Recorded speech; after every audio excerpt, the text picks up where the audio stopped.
देखिए, मैं ये देख रहा हूँ कि आदरणीय प्रधानमंत्री नरेंद्र मोदी जी ने जो पिछले 10 साल में किसानों के लिए किया और किसान उनके एजेंडे पर सबसे नंबर 1 पर रहा और उन्होंने लक्षित करके किसान की आमदनी को बढ़ाए जाने के लिए जो कदम उठाए वह अपने में अद्वितीय कदम हैं। और विगत वर्षों के भीतर उन्होंने एक तो सभी किसान के खेतों के भूमि की जांच कराई, उनको उसके सर्टिफिकेट दिलाए और इस बात के लिए जागरूक किया कि किन किन चीज़ों को डाल करके और ऑर्गेनिक कार्बन को ज़मीन के ताकत को बीमारी होने से बचाया जाए और उसको स्वस्थ बनाई जाए।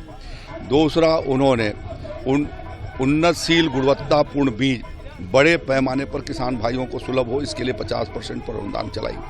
इतने बड़े पैमाने पर किसानों को यंत्रीकरण से जोड़ करके और उनको कम श्रम के भीतर और अच्छी खेती कैसे किया जा सके उसके लिए उन्होंने व्यवस्था बनाई।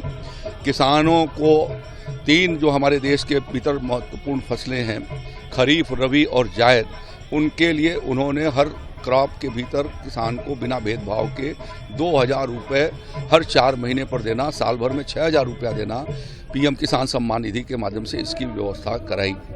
2014 से डीएपी और यूरिया की कीमतें किसान के ऊपर नहीं बढ़ने दी। भले ही भारत सरकार को उसके लिए 2.5 लाख करोड़ रुपए सब्सिडी हर साल देनी पड़ती है, लेकिन उसका उन्होंने निर्वहन किया। और डॉक्टर स्वामीनाथन साहब को भारत रत्न से सम्मानित करके और चौधरी चरण सिंह जी को भारत रत्न से सम्मानित करके जो किसानों को सम्मान किया, किसी सरकार ने वो सम्मान नहीं दिया।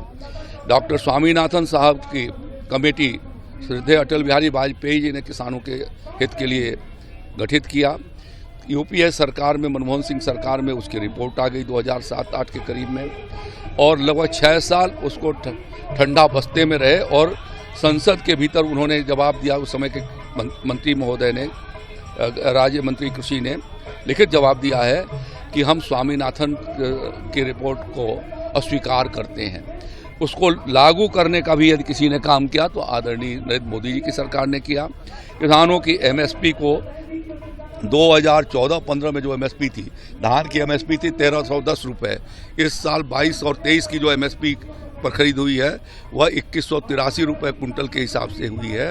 तो 800 रुपये से भी ज़्यादा धान की एमएसपी को बढ़ाने का काम मोदी जी की सरकार ने 10 साल में किया है। जो कांग्रेस पार्टी और समाजवादी पार्टी या अन्य पार्टियां जो इस आंदोलन को हवा देने की काम कर रही हैं, लगभग जो है 30 साल में जो नहीं दे पाई वो मोदी जी की सरकार ने दिया है। इसी तरीके से गेहूं की एमएसपी को बढ़ाई है।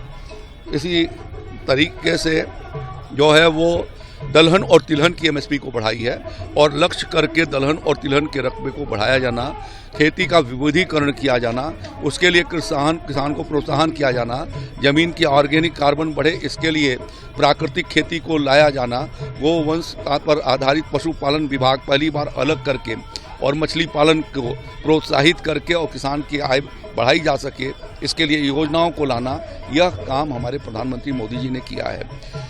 उत्तर प्रदेश के भीतर योगी जी की सरकार जब बनी थी तो उस समय 113 चीनी मिलें चल रही थीं। 3 साल का बकाया किसान का गन्ना मूल्य का मिलों पर बाकी था। आज योगी जी की सरकार ने पिछले 7 साल के भीतर 2,35,000 करोड़ रुपए से ज़्यादा का गन्ना मूल्य के रूप में भुगतान किया है और उनके ज़माने से 2 गुना के करीब पेराई किया है। आज 22 लाख हेक्टेयर का हमारा गन्ने का रकबा बढ़कर के 27-28 लाख हेक्टेयर के करीब हो गया है और साथ में हमारी 90 के करीब चीनी मिलें हैं जो 100% भुगतान करने की स्थिति में पहुंच गई हैं, पेराई सत्र के भीतर ही। तो यह एक व्यवस्था बनाई है और गन्ना किसानों के बीच से दलालों को हटाया। गन्ने की प्रोडक्टिविटी को बढ़ाए जाने, उत्पादकता को बढ़ाए जाने के लिए हमारी सरकार ने काम किया। जो हमारा प्रति हेक्टेयर उत्पादन 620 कुंटल प्रति हेक्टेयर के करीब था, आज वो 840 कुंटल के करीब गया है, जिससे किसान सुखी और खुशहाल हुआ है, आमदनी बढ़ी है और अभी हम लोगों ने 20 रुपये कुंटल गन्ने के दाम भी किसान को बढ़ाए हैं। योगी जी की सरकार ने 7 साल के भीतर 55 रुपये से ज़्यादा जो है वो गन्ना मूल्य की कीमत बढ़ा चुकी है।